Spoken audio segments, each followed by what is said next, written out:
మనశంకర వరప్రసాద్ గౌరు సంక్రాంతికి వస్తున్నారు. మెగాస్టార్ చిరంజీవి గారిది ఇంకొక 2 డేస్లోనే రేపు 12వ తేదీ మళ్ళీ థియేటర్స్లో రాబోతుంది. 70 సంవత్సరాలు పైబడ్డా కూడా ఆయన అదే మాసు, అదే గ్రేసు, అదే డైలాగులు, అదే కామెడీ టైమింగ్, అదే రొమాంటిక్ టైమింగ్స్. చూడండి ఎంత బాగుందో. చూద్దాం. ఈ సినిమా కూడా ఖచ్చితంగా బాగా ఆడాలి. నా మనస్ఫూర్తి నేను చెప్పేది ఒకటే, ఈ సినిమా కూడా బాగా ఆడాలి, ఈ సినిమా కూడా ఆదరించాలి, ఈ సినిమా కూడా కరెక్షన్లు బాగా రావాలి. నా బాధ అదే. ఇంకా నవీన్ పోలిశెట్టి కానీ లేకపోతే రవితేజ గారి సినిమాలు కూడా ఉన్నాయి కదా, మరి ఆ సినిమాలు ఎలా ఉండబోతున్నాయి? నవీన్ పోలిశెట్టి ఏంది అనగనగా ఒక రాజు, ఆ సినిమా బాగా ఆడాలి.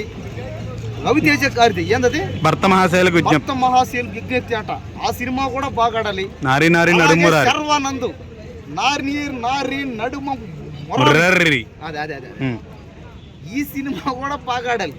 ప్రతి సినిమా బాగా ఆడాలి, ప్రతి సినిమాని జనాలు చూడాలి, ఎంజాయ్ చేయాలి. సరేనా? సినిమా అనేది జస్ట్ ఒక ఎంటర్టైన్మెంట్ అంతే. సంక్రాంతికి పెద్ద సినిమా హీరోలు వర్సెస్ చిన్న హీరోలు అని చెప్పుకోవచ్చా? సినిమా బాగుంది అంటే చాలు, మన జనాలు, నా ప్రజలందరూ, నా వాళ్ళందరూ, నా పేదవాళ్ళందరూ ఆ సినిమాని చూస్తారు. అప్పటికి మా వాళ్ళు అల్లాడిపోతున్నారు ఒక పక్క.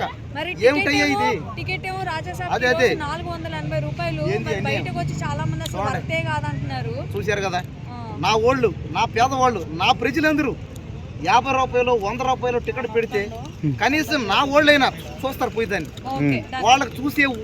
వాళ్ళకి చూసే అదృష్టం లేకుండా, వాళ్ళకి చూసేటువంటి ఫెసిలిటీ లేకుండా చేసేసారు అది. కాబట్టి ప్రతి సినిమాకి 50 రూపాయలు 100 రూపాయల టికెట్ పెట్టాలా, లేకపోతే ఆ సినిమాలు బాగా లేకపోతే ఏం కాడవు, ఎవరు పోయి చూడరాయి. కాబట్టి ఖచ్చితంగా చిన్న సినిమానా పెద్ద సినిమానా 50 రూపాయలు 100 రూపాయల టికెట్ పెడితేనే చూస్తారు అంతే. కాబట్టి ఇదంతా అయింది కదా. నమస్తే.